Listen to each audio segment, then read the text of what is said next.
न तकबुर न गुरूर न वॾाई न आकड़, इहे अल्फाज़ मूं हिन बुज़ुर्ग लाइ चया आहिनि। हीउ बुज़ुर्ग तव्हांखे मज़ूरी कंदे नज़र अची रहियो आहे, पर हीउ मज़ूर न आहे, पर हीउ ख़ुदि हिन होटल जो मालिक आहे जेको पंहिंजे ई होटल ते मज़ूरी करे रहियो आहे। हिन जी महिनत जो अंदाज़ो तव्हां हिन जा हथ ॾिसी करे लॻाए सघो था। अक्सर होटलनि जा मालिक काउंटर ते वेही हुकुम हलाईंदा आहिनि, पर हिते कमु उबतड़ हो। हीउ चाचो पाण कढ़ाई बि ठाहे रहियो हुयो त पैसा बि वठी रहियो हुयो। हीउ मंज़र मुंहिंजे लाइ हैरान कंदड़ हो। 50-55 साल जो हीउ बुज़ुर्ग जेको पाण चुल्हे ते बीठल नज़र हो, हर शइ पाण मैनेज करे रहियो हुयो।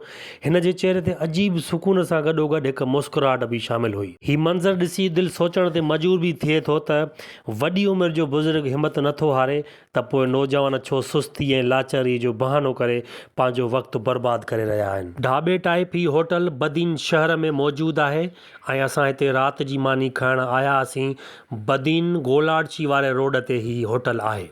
सस्तो, बहितरीन ऐं लज़ीज़ खाधो तव्हांखे हिते मिलंदो।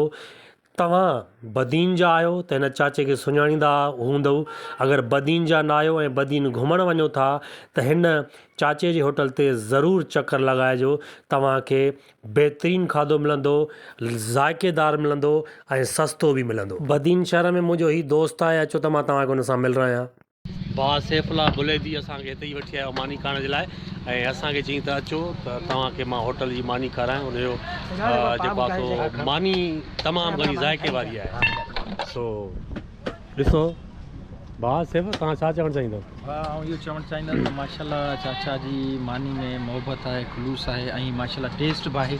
ईअं न आहे होटल भले ग़रीबाने नमूने जी आहे, पर माशाल्लाह मानी में ज़ाइको आहे, टेस्ट आहे। उन सां गॾु वरी चाचा जी हिकिड़ी ॿी ख़ूबी आहे त मानी सां गॾु मिर्च बि तव्हां ॾिसो, फ्राई थियल आलू बि हूंदा आहिनि, सैलेड बि हूंदो आहे। माना हिकिड़े सुठी क़िस्म जी हिकिड़ी मानी ऐं माण्हू खे दिलि ख़ुशि ऐं वॾा वॾा सुठा हिते मानी खाइण ईंदा आहिनि, टेस्ट करणु। ठीकु आहे। मंसूर सुमरो बि साईं फिरे थो, ॾिसे थो, मुआइनो वठे थो। ॾिसो बाबा, कराची होटल त असां ॾिठा आहिनि, हे बि ॾिसी वठो।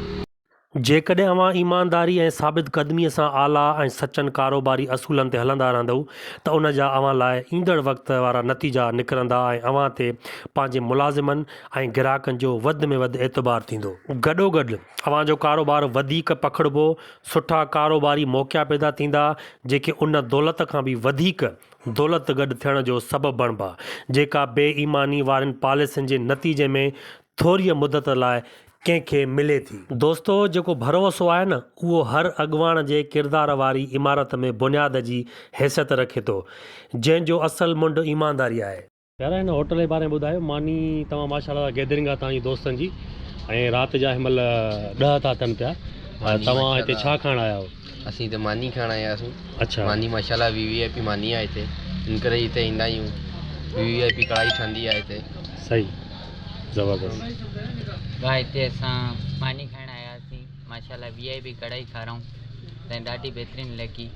सही आहे, ज़बरदस्त। महिरबानी प्यारा, महिरबानी। तव्हां सां असां हिते होटल ते आयासीं मानी खाइण दोस्तनि सां गॾु। मानी बि ज़बरदस्त आहे ऐं VIP सिस्टम आहे।